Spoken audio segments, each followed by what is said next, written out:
Et il me dit, si, à chaque fois que tu bois un café, tu tues un Palestinien. Dans cette vidéo, Blanche Gardin raconte son expérience à Montréal où un inconnu l'accuse de tuer des Palestiniens en buvant un Starbucks, la forçant à douter d'elle-même. Bon visionnage et pensez à vous abonner. C'était très très long, non? Le temps d'arriver jusqu'à vous, là. J'ai eu le temps de changer d'avis sur les Québécois, dis donc. Je vous adore. C'est vrai, je vous adore. Vous êtes tellement gays.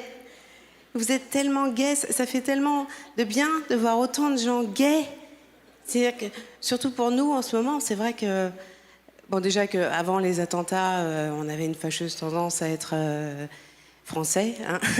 Mais là, encore plus. Et c'est d'autant plus plaisant d'être à l'étranger, du coup, pour nous, maintenant, parce que c'est vrai que on a mauvaise réputation, les Français, à l'étranger. C'est vrai qu'à chaque fois que je venais au Québec avant les attentats, il y avait toujours ce moment désagréable où je prenais un verre avec un Québécois et puis à la fin, les langues se délient et le type te dit toujours « Oui, les Français, vous êtes arrogants, vous êtes supérieurs. » Et aujourd'hui, maintenant, plus de critiques, plus rien. On sent une empathie vraiment forte. On a un statut de victime intouchable.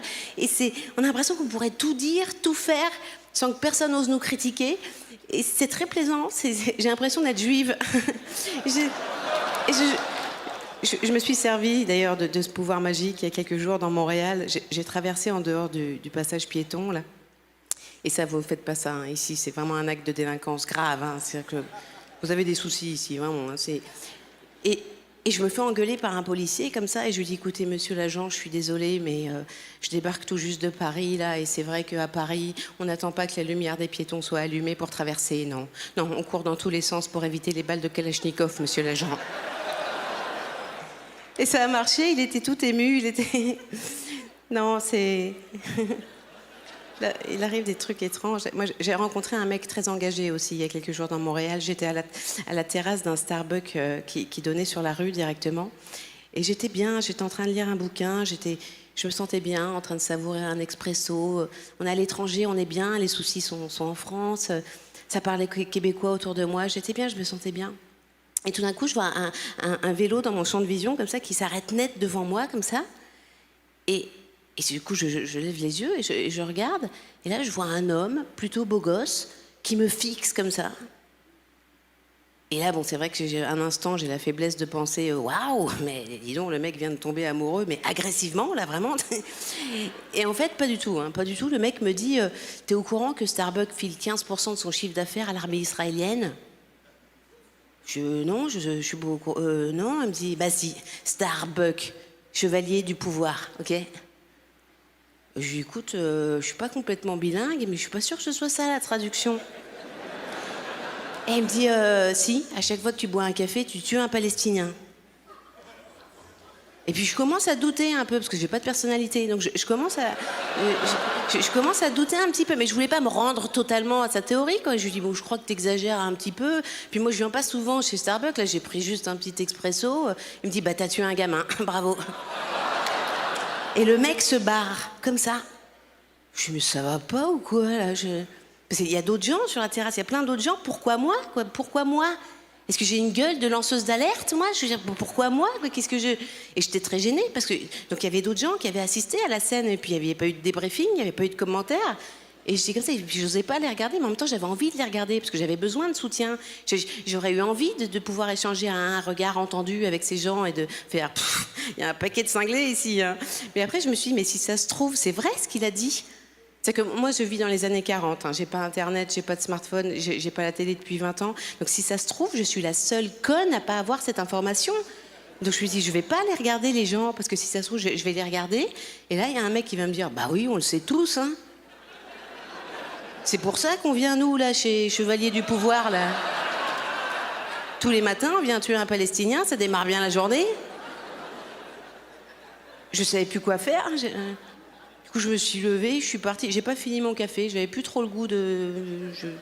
Il y avait un peu un goût de pied de Palestinien, finalement. Je pas... Et je me lève et puis je jette un regard furtif à la terrasse, comme ça, pour voir les gens. Et en fait, c'était que des jeunes avec des smartphones. Et je me dis, mais c'est ça, mais en fait, c'est pour ça qu'il a fondu sur moi, le mec. C'est que j'ai 40 ans, c'est le drame de la quarantaine. C'est-à-dire que... Mais c'est terrible, que c'est pas parce que j'ai 40 ans et que je suis en train de lire un bouquin que je suis forcément en train de faire le deuil de ma vie sexuelle et que j'ai besoin d'un combat, quoi. Je veux dire, c'est terrible d'avoir 40 ans pour ça, hein. Les gens vous accostent plus que pour ça. Maintenant, moi, j'ai eu 40 ans cette année. C'est un vrai choc. Un vrai choc. C'est pas cliché. C'est parce que quand on dit aux gens qu'on a 40 ans, bien sûr, les gens te disent « Non, mais ça va, c'est pas vieux, 40 ans. » Non, c'est pas vieux, 40 ans, mais c'est vieux d'un coup. En fait, c'est ça le problème, c'est que c'est vieux soudainement. Parce qu'on vieillit depuis qu'on est né, bien sûr, mais c'est un processus qui est lent et progressif, si bien qu'on ne se voit pas vieillir.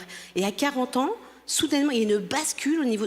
On a vieilli d'un coup. Au niveau du corps, je le vois déjà. Moi, maintenant, quand je mets une robe vintage, sur moi, c'est juste une robe. Je vois bien qu'il s'est passé quelque chose. On a vieilli d'un coup.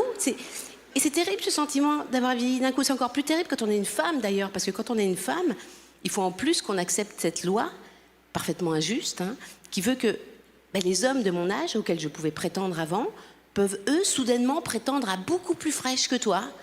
Et c'est une loi qu'on accepte tout à fait spontanément. Moi, je me suis rendu compte que spontanément, je ne regardais plus les hommes de mon âge dans la rue. C'est terminé.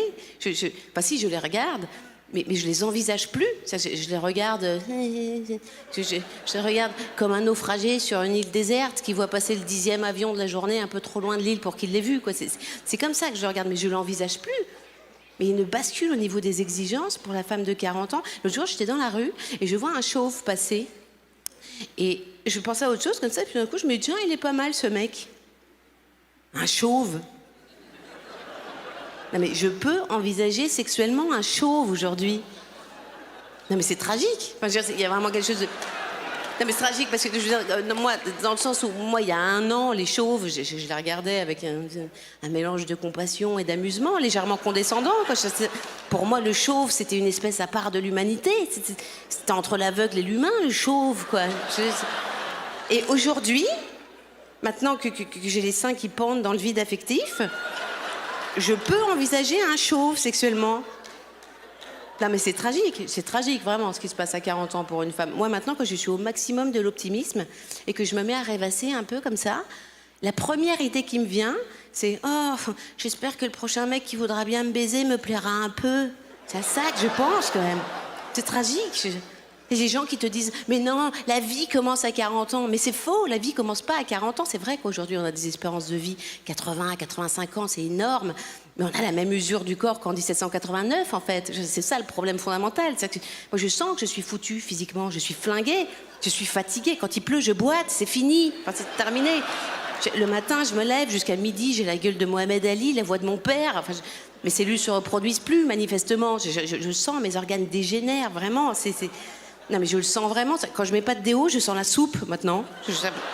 La soupe? Mais pourquoi la soupe? Je mange même pas de soupe, d'ailleurs, c'est même pas ça, parce que je peux plus rien manger. Je digère plus rien. On ne digère plus rien. Moi, ce système digestif est périmé. Il n'était pas fait pour durer, vraiment. J'ose même plus pisser sous la douche, parce que chaque fois que je pisse, je chie un peu, maintenant. Non, non, un peu. Mais suffisamment pour pas avoir envie que ça se passe sous la douche. Voilà, merci de m'avoir écouté. Pensez à vous abonner.